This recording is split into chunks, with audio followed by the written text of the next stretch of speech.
Apple forgot to add menu to this iPhone.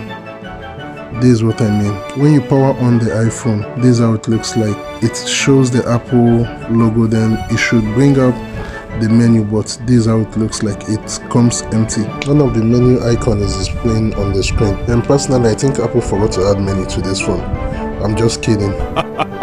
All this iPhone needs is an upgrade from iTunes. Yeah, now after connecting it to iTunes for upgrade, and it's 100% upgraded, now we have to put it to test and see if everything is now working, for us to be sure that the menu is back on this phone. Now everything is back, both the menu, the settings, and everything.